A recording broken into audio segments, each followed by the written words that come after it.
হায়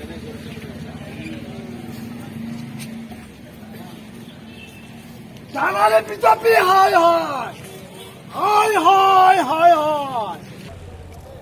বিভিন্ন বিধায়কৰ প্ৰতিবাদত আপুনি প্ৰতিবাদ কৰা হয়তো বহুবাৰ দেখিছে। বিভিন্ন বিধেয়কৰ প্ৰতিবাদত ৰাজপথত একাংশ লোক নামি পৰা আপুনি বহুবাৰ দেখিছে। কিন্তু আজি আমি এটা ব্যতিক্ৰমী প্ৰতিবাদ দেখুৱাব বিচাৰিছোঁ। পোনপ্ৰথমে আমাৰ সময়ৰ দৰ্শকসকলক আমি ইয়াৰ এটা সামগ্ৰিক পৰিৱেশ দেখাই ল'ব বিচাৰিছোঁ। এজন চহা খেতিয়ক, চহা গোপালক, তেওঁ এক ব্যতিক্ৰমী প্ৰচেষ্টাৰে তেওঁ আজি প্ৰতিবাদ কৰা দেখিবলৈ পোৱা গৈছে। যি গো সুৰক্ষা আইন যিখন বিধেয়ক সংসদত গৃহীত হোৱাৰ পিছতে বিভিন্ন অঞ্চলত বিভিন্ন ধৰণে গোপালকসকলে প্ৰতিবাদ কৰা দেখিবলৈ পোৱা গৈছিল।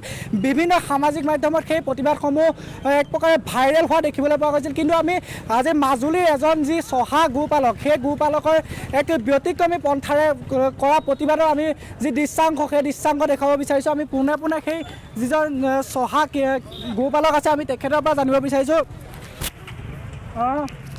দাদা, পোনপ্ৰথমে আপোনাৰ ওচৰলৈ আহিছোঁ। আপুনি এটা কথা কওক, পোনপ্ৰথমে কিয় আপুনি এইটো অভিনৱ পন্থা বাছি ল'বলগীয়া হ'ল? ধন্যবাদ। প্ৰথমতে মই সমূহ মিডিয়াক ধন্যবাদ জ্ঞাপন কৰিছোঁ। আৰু মই মাজুলী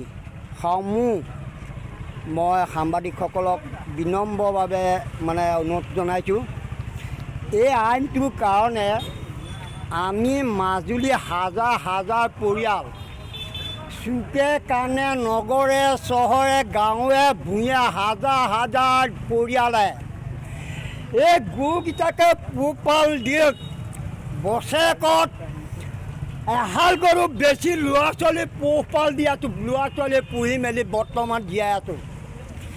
এই আইন প্ৰণয়ন কৰি দিয়াৰ লগে লগে এই পৃথিৱীৰ মানুহ, এই মাজুলীবাসী ৰাইজ বৃহৎ নদীৰ পৰা ইপিনে চাপৰিৰ পৰা ধৰি গাঁৱে ভূঞে, নগৰে চহৰে কোনো একজন মানুহে শান্তিয়ে এসাঁজ ভাত খাবলৈ পোৱা নাই। চাওক, এই বৃহৎ দুৰ্ভিক্ষৰ দিনত এতিয়া আমি এই গৰু পোৱালি হালে খেতি বাতি কৰি, এই গৰু পোৱালি বিক্ৰী কৰি ইয়াৰে দুটকাই ল'ৰা ছোৱালী পুহিব লাগে, দুটকাই নিজৰ পেটৰ ভাত খাব লাগে, আৰু দুটকা গাঁৱে ভূঞে নগৰে চহৰে দান বৰঙণি কৰিব লাগে। আপোনালোকক লাগে নাই? এই গো আইন বন্ধ কৰাৰ লগে লগে হিমন্ত বিশ্ব শৰ্মা ডাঙৰীয়া এই গো আইনৰ লগত হায় হায় হায় হায়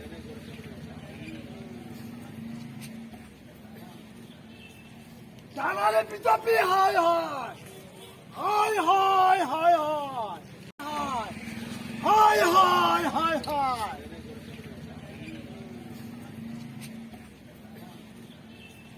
জানালে বিজেপি হায় হায় হায় হায় হায় হায়।